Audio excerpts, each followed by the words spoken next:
Hello दोस्तों, आज के इस वीडियो में हम देखेंगे कि ट्रांसक्रिप्शन यूनिट जो है वो क्या है। ट्रांसक्रिप्शन यूनिट बेसिकली डीएनए का वो सेगमेंट है, डीएनए का वो खंड या फिर वो टुकड़ा कि जो ट्रांसक्राइब होकर एमआरएनए का फॉर्मेशन करने वाला है। तो उसकी डिटेल्ड इंफॉर्मेशन जो है वो हम जानने का प्रयत्न करते हैं। मान लीजिए ये डीएनए का एक स्ट्रैंड है और ये डीएनए का दूसरा स्ट्रैंड, दोनों एक दूसरे के एंटी पैरेलली अरेंज्ड हैं।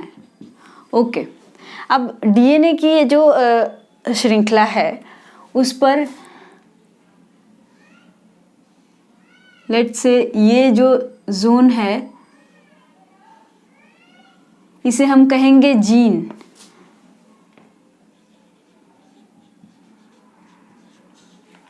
फाइन, ये जो रीजन है इसे हम कहेंगे जीन। सो जो ट्रांसक्राइब होगा, एक्चुअली जो रीजन ट्रांसक्राइब होकर एमआरएनए का फॉर्मेशन करेगा वो ये इतना ही पार्ट है।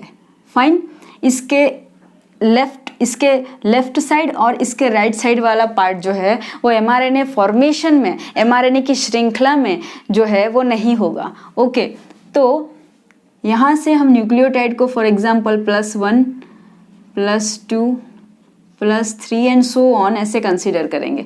Okay, in this way. और इस डायरेक्शन में इसके पीछे की ओर यदि हम न्यूक्लियोटाइड को गिने तो -1 -2 -3 एंड सो ऑन। फाइन, तो ये जो जीन है इसके पिछले हिस्से को हम कहेंगे अपस्ट्रीम, या फिर इसके पहले वाले हिस्से को हम कहेंगे अपस्ट्रीम जोन।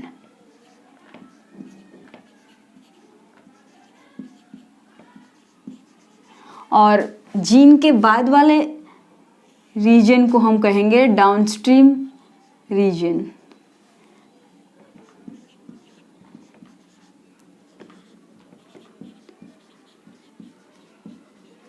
फाइन, सो जीन के पहले अपस्ट्रीम जोन है और जीन के बाद वाला जो जोन है वो है डाउनस्ट्रीम जोन। फाइन, अब हमने दो शब्द जो है वो अब तक कई बार जो है सुन चुके हैं हम, एक कोडिंग श्रृंखला या फिर कोडिंग स्ट्रैंड और दूसरा टेम्पलेट स्ट्रैंड।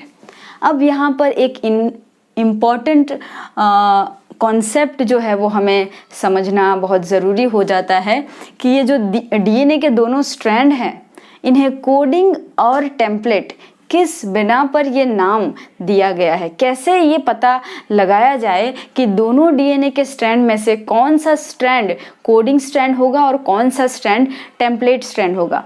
वैसे डेफिनेशन के हिसाब से हम क्या जानते हैं कि आरएनए पॉलीमरेज जो है, आरएनए पॉलीमरेज 5 to 3' डायरेक्शन में ही न्यूक्लियोटाइड ऐड कर सकता है। ओके, तो वो जो स्ट्रैंड सिलेक्ट करेगा अपने सामने वाला इन दोनों में से वो 3 to 5' होना चाहिए और उसके बेसिस पर हम कहते हैं कि 3 to 5' एंड वाला जो स्ट्रैंड है वो ये है।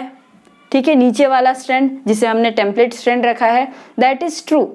फाइन, लेकिन हम दूसरी तरीके से यदि सोचें तो हम ये भी तो कह सकते हैं कि ये जो ऊपर वाला स्ट्रैंड है वह भी तो 3 to 5' डायरेक्शन में है। यदि हम उसे वहाँ से शुरू करते हैं तो उसे भी तो हम टेम्पलेट स्ट्रैंड के स्वरूप में मान सकते हैं। वहाँ से भी तो एमआरएनए का सिंथेसिस उल्टा ऐसे शुरू हो सकता है। फाइन, तो वो क्या चीज़ है, वो क्या फैक्टर है जिसके बेसिस पर हम ये डिसाइड करेंगे that which strand will be the template and which one will be act as a coding strand. Fine, तो उसे हम डिस्कस करते हैं।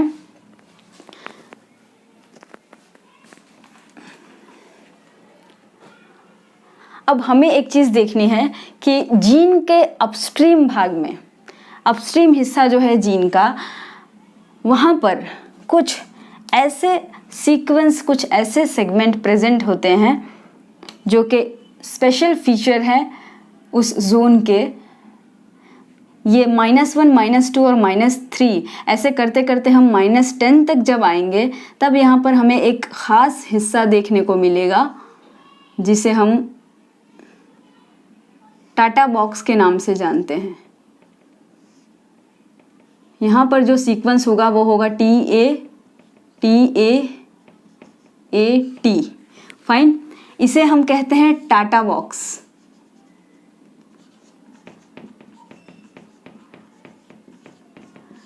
और इसका दूसरा भी नाम है प्रिब्नो बॉक्स।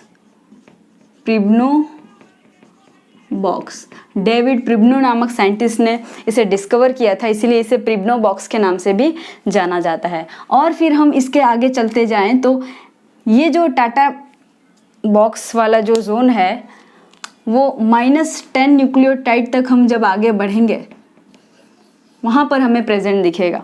और हम इसके आगे आगे चलते जाएंगे, जब हम -35 वाले जोन में पहुँचेंगे तो -35 के रीजन में अगेन एक ख़ास सीक्वेंस प्रेजेंट होगा जिसे हम TTGACA के नाम से जानेंगे। फाइन, तो ये जो ख़ास सीक्वेंस जो मैंने दोनों अभी यहाँ पर बनाए हैं, ये दोनों सीक्वेंस कोडिंग श्रृंखला पर अपस्ट्रीम भाग में 5 प्राइम एंड पर ही लोकेटेड होते हैं। ओके, और ये सीक्वेंस जहाँ कहीं भी स्ट्रैंड में प्रेजेंट होंगे वो जगह प्रमोटर कहलाएगी। फाइन, तो ये जीन के पहले वाला भाग जहाँ पर ये कुछ खास सीक्वेंस प्रेजेंट हैं उसे हम प्रमोटर कहेंगे, और उसी प्रमोटर को आरएनए पॉलीमरेज आकर रिकॉग्नाइज करेगा। प्रमोटर ये जोन है, यहाँ पर ये जो सीक्वेंस है TTGACA वहाँ पर आकर आरएनए पॉलीमरेज जो है वो बैठ जाएगा। फाइन, इस सीक्वेंस को रिकॉग्नाइज करके। और ये जो टाटा बॉक्स है यहाँ से अनवाइंडिंग जो है वो डीएनए का जो ओपनिंग है या फिर उसका खुलना, उसका उभरना जो है वो शुरू हो जाएगा। तो आरएनए पॉलीमरेज यहाँ पर आएगा। क्यों आएगा? क्योंकि वहाँ पर प्रमोटर है। और वहाँ पर प्रमोटर क्यों है, क्यों उस साइट को हम प्रमोटर कह रहे हैं? क्योंकि वहाँ पर ये सीक्वेंस प्रेजेंट है। यदि ये सीक्वेंस इस ओर प्रेजेंट होता है तो ये जो 5 प्राइम एंड है ये प्रमोटर स्ट्रैंड अथवा तो प्रमोटर का जोन हो जाएगा। ओके, सो इस भाग को जहाँ पर कोडिंग श्रृंखला के ऊपर ये सीक्वेंस प्रेजेंट है, जीन के पहले वाले अथवा तो अपस्ट्रीम जोन को कोडिंग श्रृंखला के 5 प्राइम रीजन पर जो सीक्वेंस प्रेजेंट है उसी के बेसिस पर हम इसे क्या कहते हैं?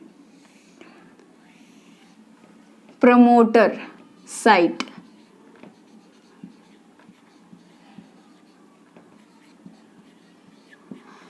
और इस जीन के डाउनस्ट्रीम में जो साइट है इस जोन को हम कहते हैं टर्मिनेटर साइट।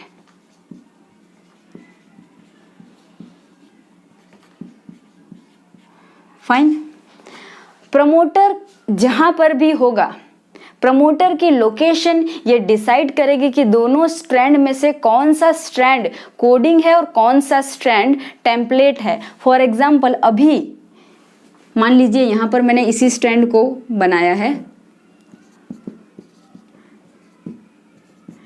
इसे हम कोडिंग कह रहे हैं और इसे हम टेम्पलेट कह रहे हैं। ठीक है, ये जो ऊपर वाली बात है वही मैं यहाँ पर एक्सप्लेन कर रही हूँ अगेन। तो इसे हम कोडिंग और इसे हम टेम्पलेट कह रहे हैं। क्यों कह रहे हैं? क्योंकि यहाँ पर जो 5 प्राइम एंड है वहाँ पर हमने कह दिया है कि प्रमोटर है।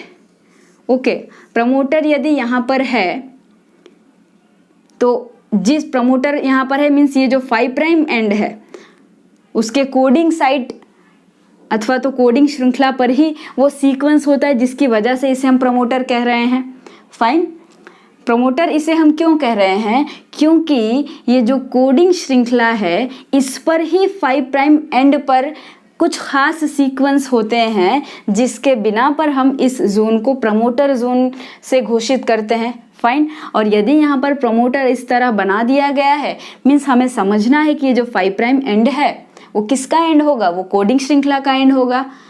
जाहिर सी बात है। और अगर ये कोडिंग श्रृंखला है तो ऑटोमेटिकली इसके सामने जो है वो टेम्पलेट श्रृंखला, उसे हम कंसीडर करेंगे। अब हम दूसरा एक एग्जाम्पल लेते हैं। से फॉर एग्जाम्पल ये एक डीएनए है, फाइन, और इस डीएनए में प्रमोटर को मैंने यहाँ बिठा दिया, प्रमोटर को मैंने इस जगह पर ट्रांसफर कर दिया। अब कोडिंग श्रृंखला कौन सी होगी और टेम्पलेट श्रृंखला कौन सी होगी? यदि प्रमोटर यहाँ पर है तो हमें समझ में आ जाएगा कि ये 5 प्राइम एंड जो है इस पर कुछ खास सीक्वेंस होंगे, और ये हमेशा कहाँ होते हैं? खास सीक्वेंस कोडिंग पर ही होते हैं। So this will be the coding strand and this will be the template strand. Means promoter की जगह जो है वो डिसाइड करती है कि कौन सा स्ट्रैंड कोडिंग होगा और कौन सा स्ट्रैंड टेम्पलेट होगा। यदि प्रमोटर की जगह पर यहाँ पर समापक आ जाए या फिर यहाँ पर टर्मिनेटर आ जाता है, मान लीजिए ये टर्मिनेटर है, ये वाला जोन यहाँ पर आ गया, तो प्रमोटर यहाँ पर शिफ्ट हो जाएगा।